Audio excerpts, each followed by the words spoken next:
विपक्ष की ओर चलते हैं और उन्हीं से शुरुआत करते हैं।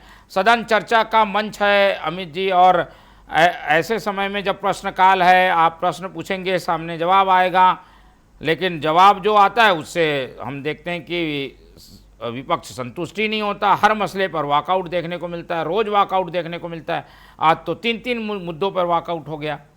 देखिए मोहन जी, जब जनता के मुद्दों को हम उठाते हैं और जनता जो चाहती है वही प्रश्न लगता है। मैं आपको बता दूं कि वही विधायकों के माध्यम से हम सदन में प्रश्न लगाते हैं, और जो प्रश्न लगते हैं उसका जवाब आप 11वां दिन और 12 दिन शायद हो गया है, उस पर जवाब जो मंत्री देते हैं, बहुत से मंत्री तो मुझे ऐसा लगता है विधानसभा की कार्रवाई, क्योंकि हम लगातार देख रहे हैं, अनुभवहीनता वहां पर झलकती है। उनके पास ना तो जवाब होता है ना डाटा होता है, और अधिकारी मुझे लगता है कि जो बना के दे देते हैं वो उसको ढंग से बता भी नहीं पाते, पढ़ भी नहीं पाते। और मुझे ऐसा लगता है कि जो इनके अनुभवहीनता है उसकी खामियाजा छत्तीसगढ़ की 3 करोड़ जनता लगातार भुगत रही है। और जो आप अभी आज मुद्दों की आपने बात करी, तो ये लोकतंत्र में हमारा अधिकार है कि जब हम अगर कोई प्रश्न उठाते हैं और उसका जवाब हमें जवाब से हम संतुष्ट नहीं होते, और जब हम जानते हैं कि सरकार इधर उधर की बात कर रही है, तो वो लोकतंत्र में वॉकआउट हमारा अधिकार है। और जब सदन में विपक्ष प्रश्न लगाता है और सरकार उसका जवाब देने से भागती है, तो हमारा वहां बैठना भी हमें उचित नहीं लगता। हम उन पीड़ितों की उस असंवेदनशीलता वाली सरकार के सामने अगर पीड़ितों को न्याय ना मिले और हम अगर विपक्ष होने के नाते आवाज ना उठाएं, तो ये हमारा धर्म है और हम अपने धर्म से कभी पीछे नहीं हटेंगे। अभी आपने 2 मुद्दों की बात करी, जो बीजापुर वाली घटना पे, मैं आपको बताऊं कि इनकी पूरी तरीके से सुशासन की पोल इस घटना ने खोल दी है, और लगातार बहुत सारे विषय हैं। मैं आपको बताना चाहता हूं कि एक तरफ तो सुशासन की बात करते हैं, लेकिन ऐसा सुशासन हमें नहीं चाहिए जहां हमारी आदिवासी बच्चियां सुरक्षित नहीं हैं।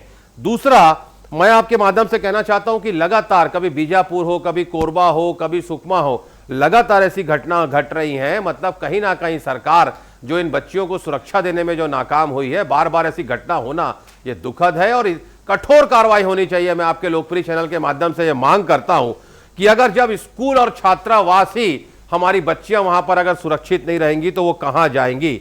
मैं 2-3 अभी आपको सेकेंड फेज में मैं अपनी मांग भी कांग्रेस की आपके लोकप्रिय चैनल के माध्यम से रखूंगा कि इसकी न्यायिक जांच होनी चाहिए। पूरे छत्तीसगढ़ के छात्रावास की न्यायिक भी उसमें जांच होनी चाहिए कि और तीसरा तो कि 3 बच्चे मैंने अभी आपके उस पे सुना, 3 बच्चों में 2 बच्चे नाबालिग थे, तो उनपे जो भी उस पॉस्को एक्ट के तहत सेक्शन 19 ये कहता है कि पुलिस को जैसे ही नाबालिग बच्चा रहता है तो अंडर सेक्शन 19 आपको तत्काल पुलिस को सूचना देना रहता है। लेकिन कहीं ना कहीं प्रशासन शक के घेरे में है, क्योंकि अगर कार्रवाई नहीं होना, ये बताता है कि सरकार में बैठे हुए लोग जो हैं वो जनता को न्याय नहीं दे पा रहे हैं और विपक्ष के सवालों के जवाब से वो भग रहे हैं। तो ऐसी सरकार को शर्म आनी चाहिए, और जिस प्रकार का वक्तव्य वहां पर बैठे हुए कुछ मंत्री दे रहे हैं वो बहुत ही शर्मसार करने वाला विषय है। ठीक है, इसमें जांच हो रही है, कार्रवाइयां होंगी, इस तरह के जवाब आते हैं, इसको भी आप लोग स्वीकार नहीं करते। आखिर प्रक्रिया तो अपनानी पड़ेगी ना सत्ता पक्ष को। बहुत अच्छा प्रश्न आपने किया, आपको साधुवाद। पिछले 2 सालों से ये कहते हैं अगर इसमें अगर कुछ गलत हुआ है तो हम कार्रवाई करेंगे। एक सिंगल कार्रवाई मुझको बता दीजिए, कोई बड़े व्यक्ति पे कार्रवाई हुई हो तो।